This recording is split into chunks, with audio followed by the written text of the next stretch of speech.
আসসালামু আলাইকুম রহমতুল্লাহি বারাকাতু।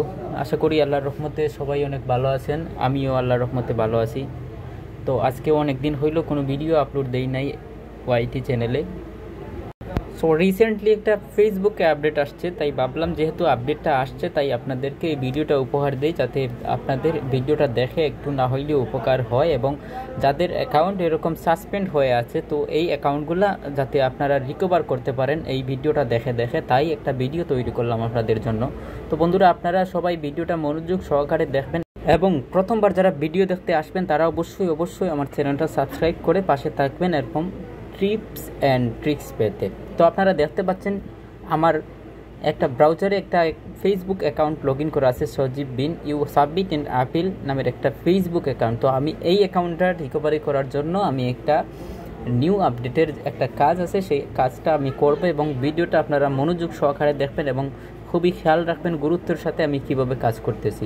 শুরুতেই আপনাদেরকে জানিয়ে দিই, এরকম একটা ব্রাউজার আপনাদের অবশ্যই লাগবে, সেটা ডুক.গো ব্রাউজার হইলে সবচেয়ে বেশি বেস্ট হয়, কারণ এই ব্রাউজার থেকে যতটা কাজ করা হয় ততটা কাজের রিভিউ কিন্তু অনেকটা তাড়াতাড়ি দেয়। বা ফেসবুক টিম এই ব্রাউজার থেকে যদি কখনো কোনো আপিল করা হয় তাহলে কিন্তু সেই আপিলটা কিন্তু তারা খুব তাড়াতাড়ি দেখে একটা ফিডব্যাক অবশ্যই পাঠায়। যাদের অ্যাকাউন্ট রিকভারের উপযোগী তাদের অ্যাকাউন্ট কিন্তু রিকভার হয়ে যায়। এই যে দেখেন, আমি কিন্তু প্রথমেই কিন্তু সার্চ করে দিলাম ফিডব্যাক ফেসবুক লিখে সার্চ করার পরে প্রথম যে ইন্টারফেসটা আমার এখানে আসছে, give us feedback about a Facebook feature নামের।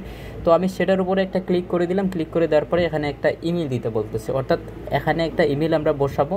কিন্তু বন্ধুরা, যাদের ফেসবুক অ্যাকাউন্টে ইমেল অ্যাড করা আছে তাদের কিন্তু এখানে ইমেল অ্যাড করতে দেখাবে না। তো তারপরে চুজ প্রোডাক্টে আমি ক্লিক করলাম। ক্লিক করার পরে এখানে আমি লগ ইন দেবো, তারপর ইউর ফিডব্যাক, এখানে একটা ফিডব্যাক আমি বসিয়ে দেবো যেটা আমার ফেসবুক অ্যাকাউন্ট ডিসেবল হবার কারণ ছিল বা সাসপেন্ড হবার কারণ ছিল, এরকম একটা ফিডব্যাক আমি বসিয়ে দিলাম। এরপরে আমি এই যে দেখতে পাচ্ছেন হেল্প সেন্টারে আমি আসলাম। আসার পরে এখানে আমি লিখবো রিপোর্ট এ প্রবলেম। তো রিপোর্টে প্রবলেম আমি লিখলাম। লেখার পরে আমার রিপোর্টে প্রবলেম এটা আসলো। আসার পরে আমি এটার উপর ক্লিক করে দিলাম। এখন আমি একটু স্ক্রল করে আমি নিচের দিকে যাব। আপনারা দেখতে থাকেন ভিডিওটা, আমি নিচের দিকে যাচ্ছি। আমাকে কোন অপশন থেকে ফিডব্যাক পাঠাতে হবে ফেসবুক টিমের কাছে, আমি সেই অপশনটা খুঁজে বের করতে হবে। তো এটা খুঁজে বের করার জন্য নিচের দিকে আমাকে স্ক্রল করতেই হবে। এই যে দেখেন আমি স্ক্রল করতেছি। আপনারা এই যে দেখেন রিপোর্টে প্রোফাইল ফেসবুক নামের যে অপশনটা আছে আমি সেটার উপর ক্লিক করে দিলাম। তারপর এখান থেকে আমি নো বাটনে ক্লিক করব। তারপর এখান থেকে the solution does not work এটার উপর ক্লিক করব। ক্লিক করার পরে আমি ওই ফিডব্যাকটা আমি আবার সাবমিট করে দেবো পেস্ট করে। তো আমার দুইটি কাজ হয়ে গেছে, অলরেডি ডান। এখন আমাকে কি করতে হবে, 3 নম্বর স্টেপে আমাকে যেতে হবে, অর্থাৎ 3 নম্বরে যেই আমি সাবমিট করব সেই অপশনটাকে আমাকে যেতে হবে। এখানে আমি লিখব রিপোর্টে প্রবলেম উইথ হোম পেজ। এই রিপোর্টে প্রবলেম উইথ হোম পেজ আমি লিখে আমি সার্চ করব। সার্চ করার পরে আমার কাছে কিন্তু অনেকগুলা রিপোর্ট পাঠানোর অপশন আসবে। তো আমি এখান থেকে আমি রিপোর্টে ইস্যু উইথ হোম পেজ নামের যে প্রথম যে ইন্টারফেসটা আছে সেটার উপর ক্লিক করব। ক্লিক করার পরে এখানে আমি সাবজেক্টটা লিখে দেবো। সাবজেক্টটা আমাকে বসাতে হবে my Facebook account has was suspend, my Facebook account was suspend এটা লিখবো। লেখার পরে একটা ইমেল বসাবো যেটা ফেসবুক টিম কন্ট্যাক্ট করতে পারে, এরকম একটা ইমেল। তারপর এই যে ডেসক্রিপশন, এটা আমি যেটা শুরুতেই যেটা বসিয়ে আসছি সেটাই বসাবো এবং এখানে স্ক্রিনশট, এই যে আমার অ্যাকাউন্টের যে সমস্যাটা আছে সেই সমস্যার প্রথম যেই পেজটা আছে সেই পেজের একটা স্ক্রিনশট আমি নেব, নিয়ে তারপর এখান থেকে আমি আপলোড করে দেবো। আপলোড করে দিয়ে তারপর আমি সেন্ড বাটনে ক্লিক করব। এই যে দেখেন আমি আপলোড করেছি। আপলোড করার পরে এখন আমি সেন্ড বাটনে ক্লিক করব। তো সেন্ড বাটনে ক্লিক করার পরে আমার এটা কিন্তু আপলোড হয়ে যাবে। তো আমি 3টা ফিডব্যাক ফেসবুক টিমের কাছে পাঠাইলাম। তো দেখি তারা কতক্ষণের মধ্যে আমাকে রিভিউ দেয়। অবশ্যই একটা আত্মবিশ্বাস আছে 24 ঘন্টা কিংবা 48 ঘন্টার মধ্যেই তারা একটা ফিডব্যাক অবশ্যই আমাকে দেবে। কখনো এর চাইতে আরও তাড়াতাড়ি সময়ের মধ্যে দিয়ে দেয় ফেসবুক টিম রিভিউ।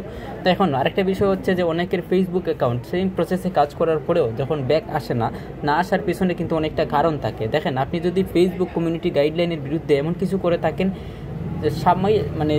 স্বাভাবিক যদি কোনো কিছু হয়ে থাকে, ধরেন উইদাউট রিজন আপনার ফেসবুক অ্যাকাউন্ট সাসপেন্ড করে দিয়েছে, ডিসেবল করে দিয়েছে, অথবা কেউ আপনার ফেসবুক অ্যাকাউন্টে রিপোর্ট করে ডিসেবল করে দিয়েছে, সেই সকল অ্যাকাউন্ট কিন্তু সাবমিট করার পরেই ব্যাক দিয়ে দেয়। এই যে ওয়েলকাম ব্যাক, এই যে দেখেন আপনার এই যে দেখেন অ্যাকাউন্টটা কিন্তু ব্যাক দিয়েই দিছে। তো এটা আসলে অনেকক্ষণ পরে ব্যাক দিয়েছে। আমি যেহেতু ভিডিওটা একই সাথে করতেছি, এর জন্য কিন্তু আপনাদেরকে আমি পুরোপুরিটা দেখাইতে পারি নাই। তো আপনারা ভিডিও দেখে এরকম সেম প্রসেস অনুযায়ী কাজ করবেন, আশা করা যায় আপনাদের ফেসবুক অ্যাকাউন্ট রিকভার হতে কোনো সমস্যা হবে না, ইনশাল্লাহ রিকভার হবে। যাদের অ্যাকাউন্ট নিজের থেকেই সেক্সুয়াল অ্যাক্টিভিটি থাকে কিংবা আপনি খারাপ ভিডিও আদান প্রদান করে থাকেন, ফেসবুক নীতিমালার বিরুদ্ধে যায় এমন কিছু যদি কেউ করে থাকেন তাদের অ্যাকাউন্ট থেকে, তাদের অ্যাকাউন্ট যদি সাসপেন্ড হয়ে যায়, তাহলে কিন্তু ওই সকল অ্যাকাউন্ট ব্যাক দেবে না। তাই অযথা আপনারা বাজে কমেন্ট করার চেয়ে, ভুল বোঝার চেয়ে আগে নিজেরটা বুঝেন, নিজের কোন দোষের কারণে ফেসবুক অ্যাকাউন্ট ডিসেবল হয়েছে। ধন্যবাদ, ভালো থাকবেন, আসসালামু আলাইকুম।